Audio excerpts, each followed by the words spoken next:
welcome back to Yoga Berry. I'm Christine Jareggi Berry. I'm a Yoga for Scoliosis teacher. Feel free to join us over on Facebook in the Yoga for Scoliosis community. Fabulous place to have discussions, find some inspiration and some motivation about yoga for scoliosis. So today's practice is going to be a very quick everyday pain relief. So all of us I think know this. If you've been sitting a lot during the day, or if you've been standing a lot, then the back can get really tight, and this is just a very quick release which you can do anywhere. So you don't need a yoga mat, you don't need any equipment except for maybe a table or a kitchen counter, or even just a wall is fine. Literally you can do this anywhere. So I really hope that you'll find this beneficial. I also chose something where you don't need to be lying down on the floor. So usually I say with releasing pain, it's lying down on the floor is great to work with gravity and release those tight muscles. However, I realized that for a lot of you this is not practical, it's not comfortable. So that's why I've chosen some standing postures today.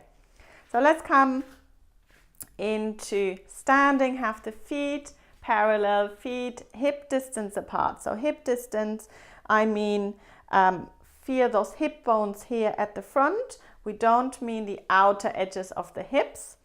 So it's usually a little bit more narrow than you think. You want the hips and then the knees directly, and then the ankles directly underneath the knees. So this is a good standing position. Make sure that the feet are doing the same thing, that not one foot turns out. Bend your knees slightly, and we're going to lift up through the crown of the head, so lengthen the spine, and we're just going to swing the arms from side to side.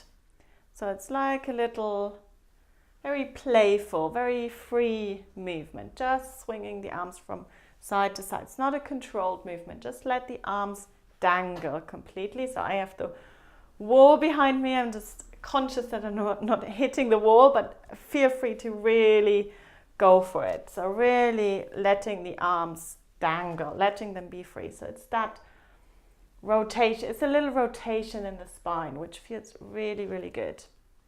Again, bend your knees, so don't have your legs straight. So just a swinging from side to side might be enough, or if you really enjoy that rotation, then you can even turn the head around a little bit more. Obviously, if you have any spinal fusion, then keep it soft. So you can still do this, but it might just be very soft, just swinging the arms from side to side. If you don't have a fusion, then twist around a little bit more. Again, keep the knees bent. Good. And we want to do this for at least a couple of minutes, if not longer, and you can really feel the difference. So it's just all that energy starting to create in the spine, moving up and down the spine, and then slowly coming back to center. We're going to bring the arms up over the head, so really extending up towards the ceiling. Taking hold of the left wrist with the right hand, we're going to stretch over towards the right, come back to center, stretch over towards the left. Good. So we're not going to adjust any curves today. We're just going to keep this very simple. So let's do this one more time. Lifting up, extending over. So I'm taking hold of the left wrist with my right hand, bend over to the side, and then bend over to the other side. Good. So just a couple of times, release, and then we'll come to our kitchen counter or table or whatever you're working with, or even just bringing the hands onto the wall is fine as well.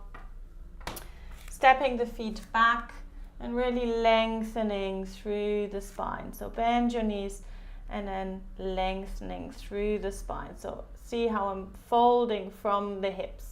So if you feel that this is really hard for you, that this is too low for you, then you can just use the wall, have the hands a little bit higher up, and same thing, walking the feet back. So let's imagine the wall is here, I would have the hands here, walking my feet back, folding from the hips, and it might just be an angle like this and extending through the spine. And then release.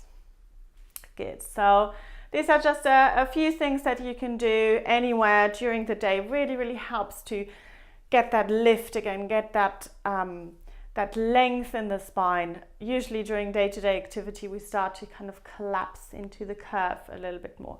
So you might feel a little bit more free, a little bit taller after this little short practice. So I really, really hope that you enjoyed this. Feel free to get in touch if you have any questions.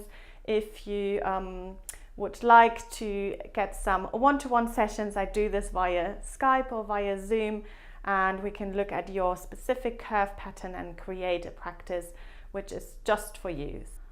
So thank you so much for watching, and I'll see you very soon for the next video.